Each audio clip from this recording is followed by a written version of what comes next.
everybody. Peter Greenberg here with another global travel update for this week. It's Friday. It's November what? 10th. And we're coming to you from, of course, a different location as we do every week. Let me give you a quick recap. In the last 8 days, I've been in Rwanda. I've been in Istanbul. I've been in London. I've been in Fort Myers, Florida. And now, where am I? From the Virgin Hotel here in Las Vegas. Some of you may remember it as the original Hard Rock. We're here actually broadcasting one of our shows and, of course, coming to you with our global travel update. If you got questions, you know what to do. Send them right in, and we'll be glad to answer them. Of course, it's also Veterans Day, where we honor the service and the sacrifice of the millions of men and women around the world. And I hope you'll take time today to at least think about them and let them know you have our support, and they have our support. It's getting ready for Thanksgiving, of course. If you haven't made your Thanksgiving travel plans, are you out of luck? Not necessarily, if you want to be a contrarian like I am. So let's talk about that very quickly, and then we'll get into some harder areas of the news. Thanksgiving, to me, is an obligatory dysfunctional family get-together. Are you with me? Okay. So if you have to go and you don't want to spend too much money or too much time, do what I always do. Take the very first flight of the day on Thanksgiving morning, like 6 a.m. You'll still get to where you need to be in time to carve the turkey and have your relatives push all those bad emotional buttons. Overnight, survive that, and then early Friday morning, while they're getting ready to get stuck in a long line on Black Friday at the mall, you fly out on a day when nobody flies. You can go bowling on those flights. You'll save a lot of money. And while they're still at the mall, you get home in time to watch as much bad football as you want. That's how you do it. Now, if you don't have that luxury and you're trying to figure out how do I do it and still save money, well, you don't have many choices at this point except to do a contrarian move of another kind. Ignore Thanksgiving week entirely and travel the week after Thanksgiving. In the travel industry, that's known as the dead week. That's the week after when people are recovering from their dysfunctional family get-together. Airfares drop between 40 and 60%, so do hotel rooms. Do the turkey a week later, you'll be glad you did. By the way, there's another dead week you need to know about for those people who are still obsessed with the most overrated holiday of the year, otherwise known as New Year's Eve. That's the dead week that follows New Year's, right? That's when everybody's not just recovering from their dysfunctional family get-together, they're just recovering. And once again, that first week in January, nobody's going anywhere except the smart people, otherwise known as you.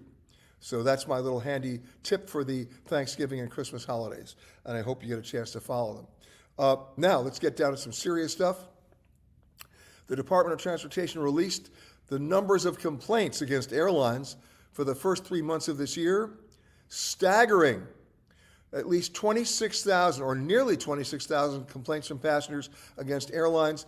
That represents an 88% increase over 2022. What does that tell you? It tells you everything you need to know. People are angry. All the flights are full. We had more than 180,000 flights in 2022 that canceled. Outrageous, right? I have not been on a flight in the last 3 weeks that was on time. Or even worse, that actually got me where I needed to go. So if you've been beaten up out there, just know you're not alone, but we have to figure things out. Nobody's talking to each other. The airports aren't doing their job, and I'll tell you why. The airlines aren't doing their job. We already know that, but I'll tell you why. Legislators and policymakers are not doing their job. And local governments aren't doing their job. Let's start with the airports. The airports know. It's a no-brainer. The airports know that no matter where you have a runway, whether it's in Mumbai or Miami, it can only handle 23 takeoffs in an hour. And that's if you're actually operating like a military aircraft carrier operation with a 2.5-minute separation between flights. Usually it's more than that. But given everybody the benefit of the doubt, the most number of takeoffs any runway can handle in an hour is 23. Do the math, right? So why are the airlines allowed to schedule 40 departures at 8 o'clock in the morning? Delusional and, by the way, misleading and wrong. Who's to stop them, right? There's a simple solution to this, but nobody wants to take it. And that's individual airports need to say, hey everybody, this is our capacity. This is what we can handle. So here's what we're going to do. Under deregulation, we're not going to tell the airlines where they can fly, not our deal. We're not going to tell them what kind of planes they can fly or how many passengers they can fly. We're just going to tell them what their departure slots are.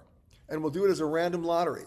So in the 8 o'clock hour, United gets 9:03, and American gets 9:07, and Delta gets 9:11, and so on. And then you switch it around for the second hour, and Spirit gets in there, and Frontier, whoever, and everybody has their takeoff slot for whatever flight they want to fly, wherever they want to go.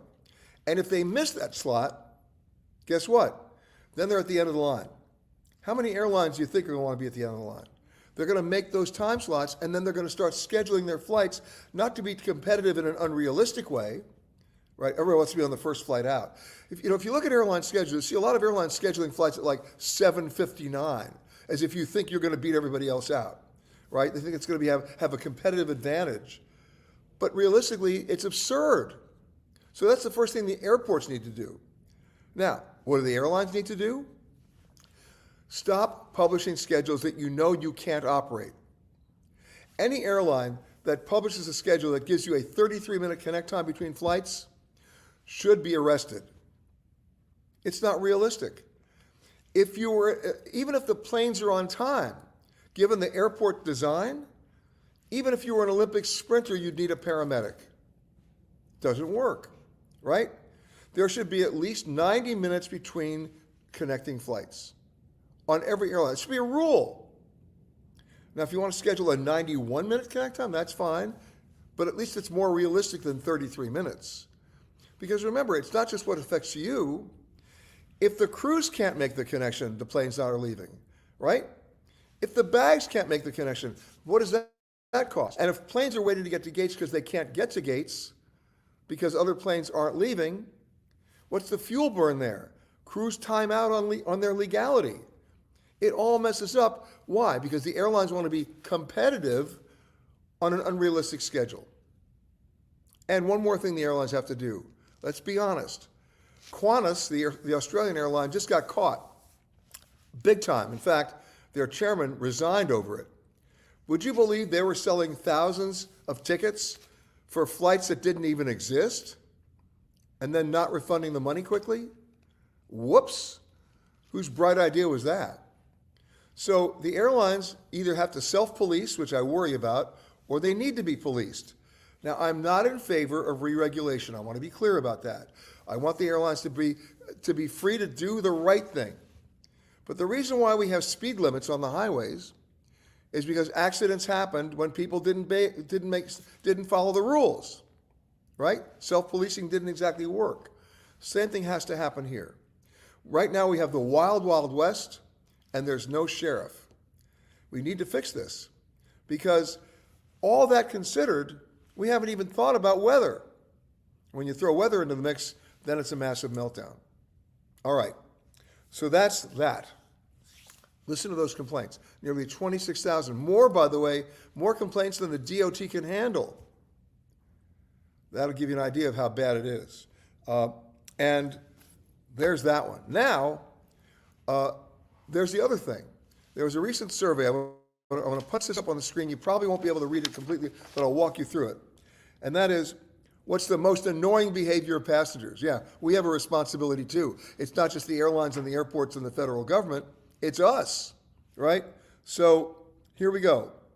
The number one complaint, the person sitting next to you takes up your space.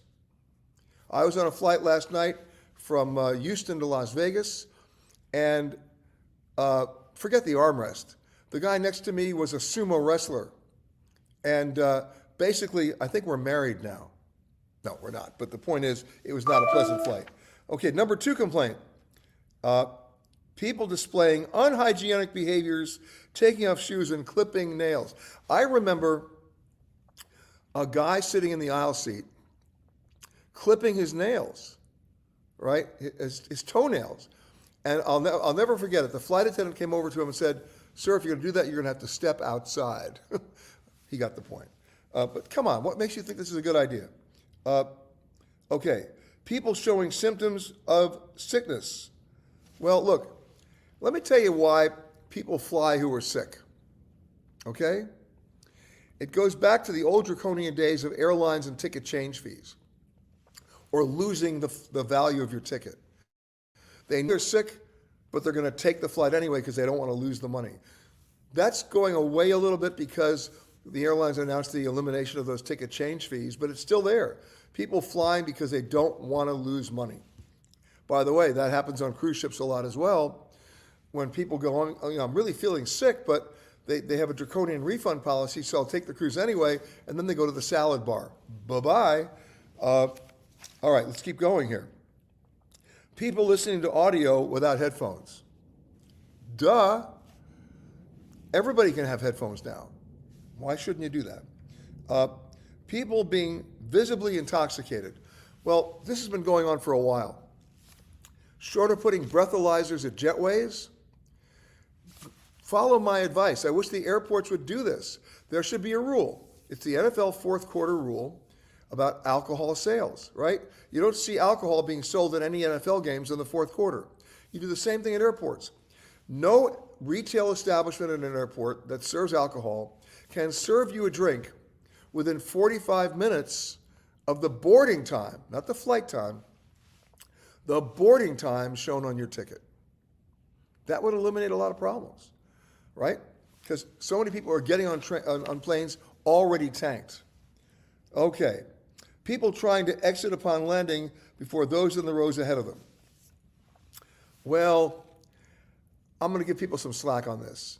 The airlines are so late, remember the 33-minute connect time, that people are just trying to make a break for the door in a vain attempt to try to make their connecting flight.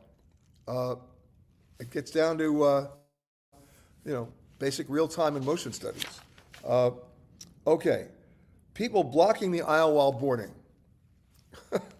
People are in their own world when they board a plane. Have you ever noticed that?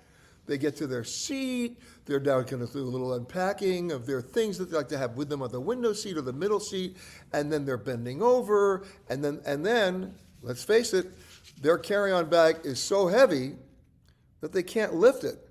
And the flight attendants, and by the way, I speak up for flight attendants on this, that's not their job to lift your bag. It's not. And a lot of flight attendants have been injured with lower back problems because of what we pack. So if you can't carry your own bag and lift it, don't carry it on. Simple as that. I agree with that one. Okay, here's another one. Oh, okay. My favorite one. People eating smelly foods. You bet. Nothing tastes worse, or I should say nothing smells worse than a half-eaten bag of McDonald's at 38,000 feet. There should be another rule. You can bring on any food you want on the plane as long as it's not cooked or fried. And as long as you have enough napkins when you start spilling stuff on me. Okay. Then, someone reclining their seat when it's not a long haul or overnight flight. Stop that. First of all, what makes you think seats actually recline anymore? I can show you the video I shot on a British Airways flight that proves that point. But forgetting that, it's about a basic politeness. I'm happy to recline my seat, and I'm happy to have the person in front of me recline their seat.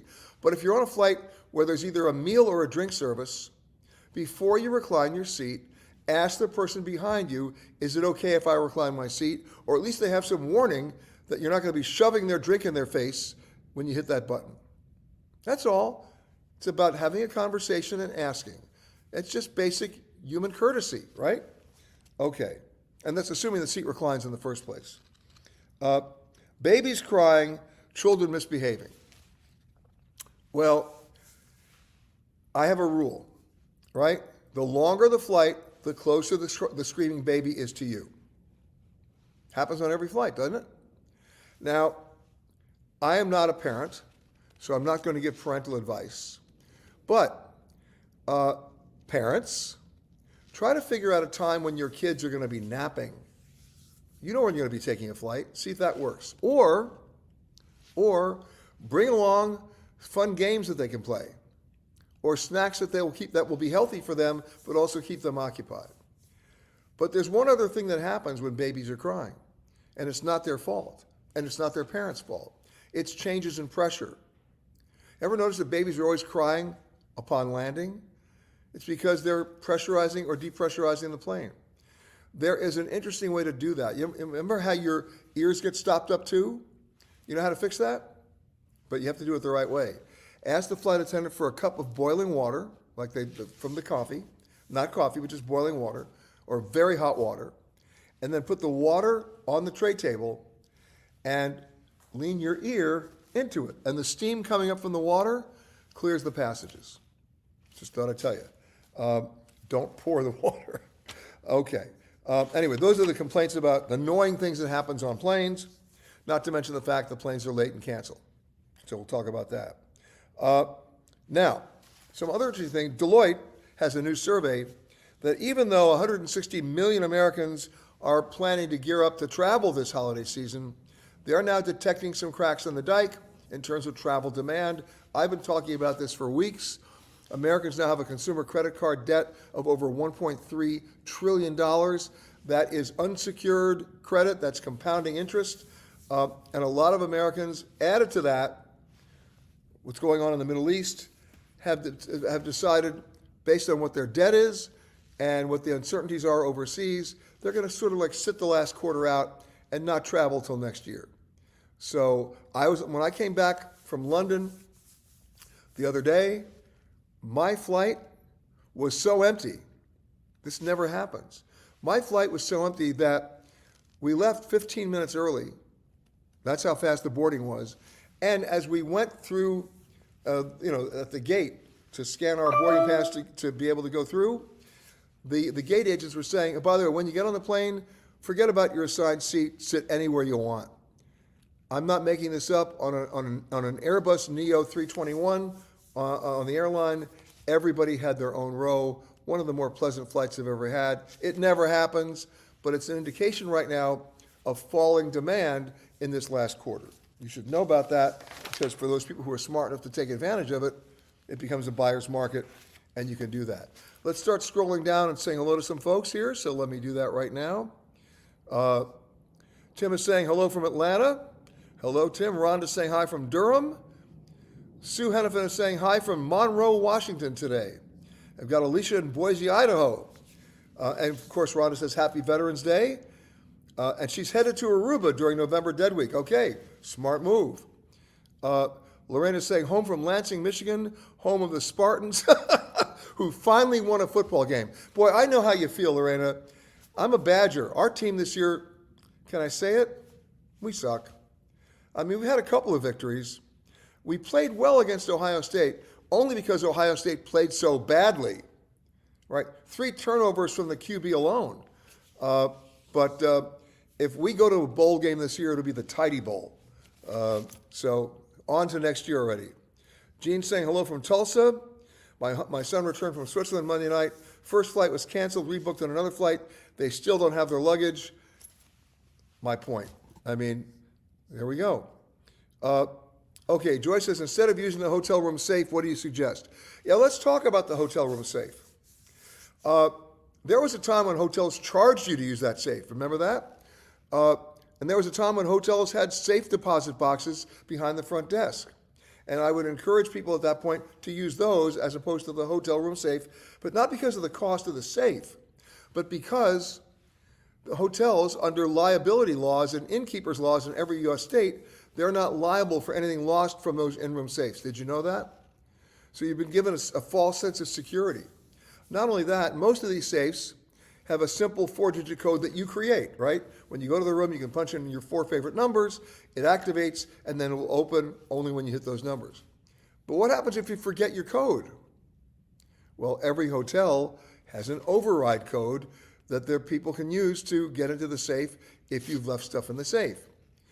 But if somebody has the override code, what's to prevent them from abusing that with some hotel workers getting unauthorized access to your belongings in a situation where the hotel is still not liable for the loss or theft of those items from your room? So the hotel safe is essentially ornamental as far as I'm concerned. And so that raises the question of how you protect your belongings. when you're on the road. One way to do it, I mean, it's not foolproof, but what I do is when I leave the room, I know it's not environmentally correct, but I leave the TV on, I put the do not disturb sign on, and I turn the volume up, because most hotel thieves do not want to try to enter a room in which they think you're in, number one. Number two, if you're worried about your personal safety while you're in the room, for about $10, you can buy a doorstop with an alarm that shrieks if that door is open. I like that too. Okay, let's move on here. Gene wants to know, is it true that there are Black Friday cruise deals? It's true, but that doesn't mean you're going to be sailing on Saturday. It means that they will discount some stuff over the Thanksgiving weekend to be competitive and in sync with everybody else in the retail business selling stuff. And that's a way for them to build incremental revenue and sell incremental space. All right, moving on here. Judy wants to know, what rights do I have in a window seat? Do I need to keep the window shade down? You do not. Now, obviously, there's some common sense here. If you're on a night flight and the window shade is up, not a problem. But at 6 o'clock in the morning when the sun is streaking in, streaming in, it's not exactly polite to do that. Look, it's just basic common sense. Do what you can do at the moment you need to do it. Be aware of the fact there are other people next to you who you may be disrupting. But I always like to have the window shade open, especially during takeoff and landing. I like to know what's going on. Okay. Aloha from Maui, says Gina. If I book today, says Joy, is it too late to make reservations to go to Mexico or anywhere to take advantage of the discount for the week after New Year's or day after? No. Now's the time to do it. Look, airlines have algorithms that allow them to project demand year over year, month over month. It also allows them to set prices based on those projections.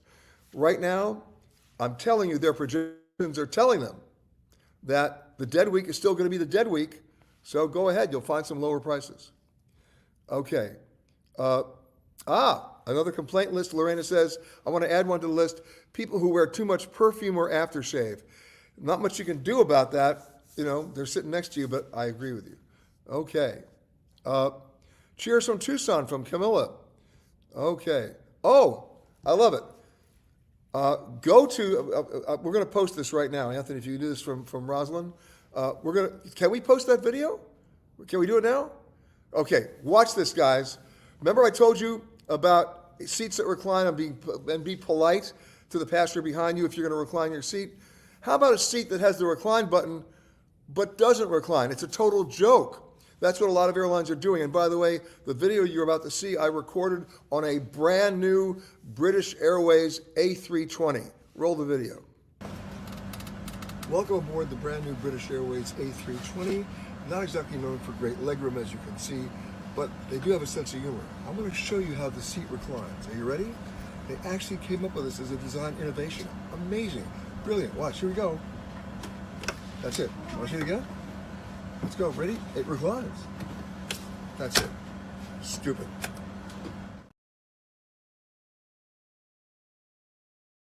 Housekeeping just busted into my hotel room, and I told them to come back later. We're busy. Thank you. See, it's time. It's real life. All right. So did you like that piece on British Airways? Did you like how far that seat reclined? That was real. And by the way, when I did that, the flight attendants were behind me laughing hysterically because they already knew. All right, so much for ornamental, right? Okay. Rhonda says, great list of complaints I've experienced all over those years. Sid says, here regarding people needing to put their bags in the overhead, I've seen too many boarding with what appears to have packed a baby grand piano. If you can't put it up, don't take it. I agree. Charles is saying hello from the Ocean State. For those of you who don't know who that is, that's Rhode Island. Brenda's saying hello from Stoughton, Wisconsin. Love Stoughton, Wisconsin. Love Sun Prairie. Love Mount Horeb. Every chance I get, I love going antiquing up there too. Okay, Julie's saying I'm heading to San Miguel de Allende, Mexico for the month of February, hoping it's warmer than New York City in the winter. You will not be alone. San Miguel de Allende, one of the largest populations of American expats for all those reasons. Hello from Denver. Gina's saying Alaska Airlines waived baggage fees for donation deliveries and Biscoff cookies. Okay. Okay. I saw the news yesterday that Washington Dulles is finally getting in gear to replace the 80s era glorified trailer known as the United Terminal. Maybe the 1962 moon buggies will go too. Funny you should mention that. My radio show tomorrow, Eye on Travel, is coming from Washington Dulles. We did the entire show there. And I want you to know that those people movers, otherwise known as the buggies, no, they're not going. They're being upgraded. It's a design feature of the airport. It's kind of fun when you think about it. And it's the only airport in America that has them. So listen to the show tomorrow. I'll tell you more about that a little bit later to find out what's going on at Dulles, one of America's iconic airports for all sorts of reasons. Okay. Melanie says, hi from Miami. My hubby and I want to visit the Royal Yacht Britannia outside of Edinburgh next year. Have you been there? And if yes, better to stay in Edinburgh itself and take public transport to visit, or stay in the hotel next to the ship itself? No, stay in Edinburgh. There's so much to do in Edinburgh, and it's a beautiful walking city. And then, of course, take public transport to the Royal Yacht Britannia. And by the way, I've been on that ship. Back in 1997, they used that ship when they did the handover to the Chinese in Hong Kong. Then Prince Charles and Chris Patten, who then was the governor, the last British governor of Hong Kong, did the handover, and then, in a very ceremonial, symbolic way, boarded the Britannia, ostensibly to sail back to England. But the Britannia was in such bad shape, it was in such bad mechanical shape, the engines were so aging that it only sailed to Macau, not far away, and then they all ran away. But they've done a great job of restoring it. It's never going to sail again, but it is in Scotland and can be viewed there. And what you'll see in this beautiful ship, and by the way, the ship has beautiful lines. It looks like a ship's supposed to look. It doesn't look like a high-rise condo that somehow floats. It's beautiful, but take a look at the furniture and to see what the British were doing with furniture for the royals. It's quite interesting. Okay, but you'll enjoy it. Okay, Rashid is saying, I'm watching from the top of Africa Mountain Kilimanjaro. Climb with me. Be glad to do that. In fact, we were just climbing in Rwanda last week with the mountain gorillas. So I can't wait to get back to Kilimanjaro. A question I've been getting a lot these days from Mitch. I leave today for Egypt. Any additional concerns to look for? No. Listen, my last name is Greenberg, and I will go to Jordan at the drop of a hat. I will go to Egypt at a drop of a hat. I will go to Lebanon at the drop of a hat. I do not fear for my safety there. It's basic common sense. A couple of years ago, I took a group of my friends to listen to this trip: Jordan, Israel, and Lebanon. And in fact, on one morning, I pulled off the trifecta. We did breakfast in Amman, lunch in Jerusalem, and dinner in Beirut. I never saw more scared Americans in my life. That was my group. Until they got to Beirut, and an hour later, they all came to me and asked if they could extend their trip. We are motivated, unfortunately, by graphic images and by long-term memory and fear. I can tell you right now that travel to the region has dropped precipitously for understandable reasons, but I would have no difficulty at all now going to Egypt as long as you follow basic common sense, like you would be going to Cleveland or Wyoming. And the same thing applies to Jordan, and the same thing applies even to Lebanon. Would I go to Syria right now? No. Would I go to Yemen right now? No. Would I go to Saudi right now? In a heartbeat. And would I go to Israel right now? I would. The first thing all of you need to do is get a map, get an atlas, take a look at the region. Then what I want you to do is go online and find the English language newspapers in those countries and read them for the last 2 weeks. That'll give you the best sit rep you need about what's really going on locally without any filters. And then you can make an informed decision, figure out whether you want to go somewhere or not. And that would, by the way, that applies to Cairo and it applies to Cleveland. Okay? Okay. Tim says, I remember hearing about a job of flying with cargo. You never handle the cargo, but just accompany it. Was that a real thing? If so, how can I do that? What you're really talking about, Tim, is the days of the couriers, where somebody was paying or allowing you to fly because they wanted to use your luggage allowance to fly documents. It was sort of like a poor man's Federal Express. and couriers were flying for a long time.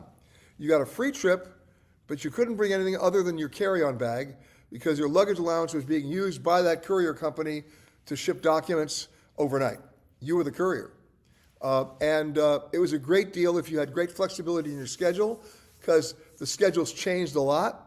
You might think you're flying on a Tuesday, but you're only going to fly on a Thursday. You might think you're coming back on a Monday, but it was a Wednesday. But for people on a budget, it was a great deal. Those days are essentially over, okay? So you're not going to be flying with cargo. Donna says, I'm late. Where are you? Well, just for you, Donna, I'm at the Virgin Hotel here in Las Vegas today. Okay? Feel better? Okay, good. Okay, what do I think about airlines that lock out the window dimmers on 787s? Was on a flight to Tel Aviv and could barely see the lovely view of the Alps below. The reason when they built the 787s with those great big windows for the passengers and the dimmer switch was to give you the control. So any airline that locks that out, I have a problem with that. I'm right there with you. Okay, Donna says, I'll be in Dulles tomorrow morning.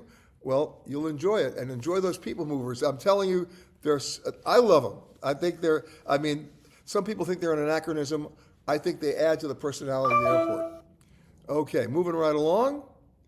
I extended my layover, at ICN. I'm not a foodie. Any suggestion of things to do? I'm thinking the DMZ and yes. Okay, if you extended your layover at ICN, that means Incheon, which, by the way, is one of the world's great airports in Seoul, in Korea. Yes, go ahead and do the DMZ, but do the night markets as well. I love the night markets in Seoul, and you'll eat very, very, very well. But if you want to go to the DMZ, it's worth the trip and not difficult to get to. Okay, now let's go to some of the questions that you guys asked coming into this today. Here's one from Stuart. Looking for a good price for flights to Okinawa, Japan in June. Well, you're way too early. You want to go about anywhere from 54 to 60 days out, then you can find them. Right now, if you try to get online to get a good price to Okinawa in June, you're going to pay way too much money. Here's from Jeremy. I'm curious about your opinion on what's taking place in Gaza. Have you been there before? Yes, I've been there many times, and also to the West Bank.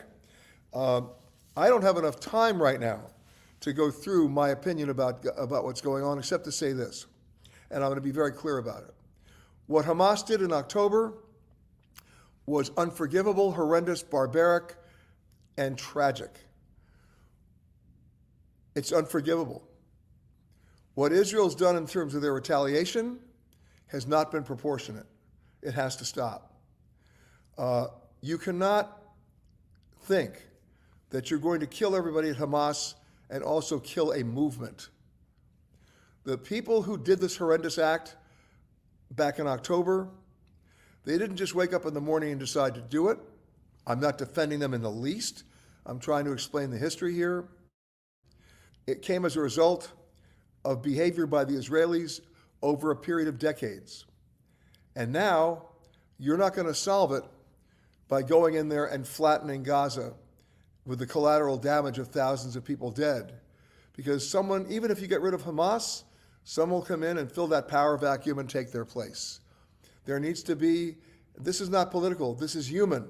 There needs to be an immediate ceasefire, and people need to come to their senses and then realize, and this is my personal opinion here, that the solution here is not military. The solution here is not religious. The solution here is not political. The solution here is economic. It always gets down to the money. Give people a reason to live. Give them land that they can protect and hand to their kids. Break this cycle of hopelessness on both sides, where people think that this kind of activity is justified. And maybe we have a chance. But right now, based on everybody playing in their own silos, that means everybody, and talking only to their base, nothing but tragedy will continue. So if you don't agree with me, that's okay. If you want to discuss it, that's okay. But you asked a question, had I been there before? I've been there many times. I've been reporting from the Middle East for over 40 years, close to 50 now. And I can tell you from personal experience what needs to be done. Whether or not people can pull that off, hasn't been successful yet, is another issue. But what has to happen is an immediate ceasefire. This kind of carnage has to stop. There's no room for it, and there's no justification for it beyond a certain point. So that's what I happen to think, and if you don't agree with me, that's okay, and if you do agree, that's okay. But I think everybody can agree that the carnage has to stop. All right, let's keep going. Sorry about that. I'm scrolling down here. Hold on a second. Oh, Doris wants to know, do I think Turkey is safe to go to at this time? Absolutely. In fact, my wife was there yesterday, and I will be going there next month. Yes, I do. Donna says, I would love to see you do a piece on Gaza when you have time. I will be more than happy to do that. I'm planning to go back to the region either in January or February, and I will be reporting from there. We'll be doing this show from there, so stay tuned on that. Let's keep going with some of the other questions you asked. Okay, why is Spirit Airlines pulling out of Denver International Airport? Well, low-cost carriers have to maintain low costs, and it's become too expensive for them to fly right now in that region. That doesn't mean they won't be back, but right now that's what's happening. I was surprised to see Frankfurt as number 2 on Expedia's most searched list. Why do you think this is the case? I was surprised too. Frankfurt to me is a destination. I mean, don't get mad at me, folks in Frankfurt, but it's not on my top 20 list. Now, do I go to Frankfurt all the time? Yeah, but if somebody says to me tomorrow, where do you want to go next week? Frankfurt's not on that list. So I have no idea other than to suggest that as business travel is coming back, people are looking for Frankfurt for another reason, even leisure travelers, because you're in Frankfurt to fly onwards from that airport. That would be my guess. All right, here we go. Where are we? Oh, the Wall Street, this is from Mark. Wall Street Journal says that flights to Europe are becoming cheap again. Is this true? You didn't need the Wall Street Journal to tell you that. I told you that a month ago. Of course they're becoming cheap again. How about my flight back from London the other day? I mean, 1 quarter full. Yeah, the fares are coming down, and we'll stay down through March. So take advantage of that if you can. All right. Oh, have I stayed at the San Domenico Palace Four Seasons Hotel before? It's the hotel from White Lotus. As a matter of fact, I've stayed at it for years in Sicily, in Taormina. What's interesting about the place before it ever became a Four Seasons is it was a former monastery. And in World War II, the Allies attacking Italy bombed it, and half the monastery was destroyed. And when I first stayed there, the Italians who were owning the place kept the destroyed area just as it was destroyed. And so that I could actually go next door and see the destruction 40 and 50 years later. Amazing. But what a great location in Sicily, and one that you should go see just to check out the pool. I mean, I know that sounds silly, but take a look at where the pool is and what it looks over, and you'll see why. Okay. Katrina says hello from Alabama. And hello to Katrina. Let's go to the photo of the week while we're at it. I love this photo for 2 reasons. First of all, where was it taken? And by the way, a shout out to Deb Killarney who took it. Where was it taken? And I think it's interesting because we're in November now. So think about this for global warming, folks. The changing of the colors was taken in Kalamazoo, Michigan. Wow, love it. Thank you for sending that in. And by the way, if you think you've got a good candidate, not a problem. Just send it to us at peter@petergreenberg.com or photocontest@petergreenberg.com. And if we agree with you, it gets posted as the photo of the week. All right. Now, a few more things before we go. Some housekeeping. Again, our Eye on Travel CBS radio show tomorrow, coming from Dulles Airport in Washington, D.C. And next week, our global travel update will be on Tuesday. So it's coming up in a couple of days. And it'll be coming to you from Agua Caliente. No, not Agua Caliente, Mexico. Agua Caliente in California. We'll have details on our website as to the time. We're working on our schedule right now, but it will be on Tuesday, so tune in then. In the meantime, of course, as Las Vegas prepares for the F1 race next week and a few other craziness things, I'm going to go check out the Sphere tonight, by the way. We will see you next week. Of course, you can always email me, peter@petergreenberg.com, with your name, phone number, question, or problem. We'll answer that on the radio or right here on Global Travel Update. My thanks to Anthony for helping us out here again. And we will see you in just a couple of days from Agua Caliente in California. Bye, everybody.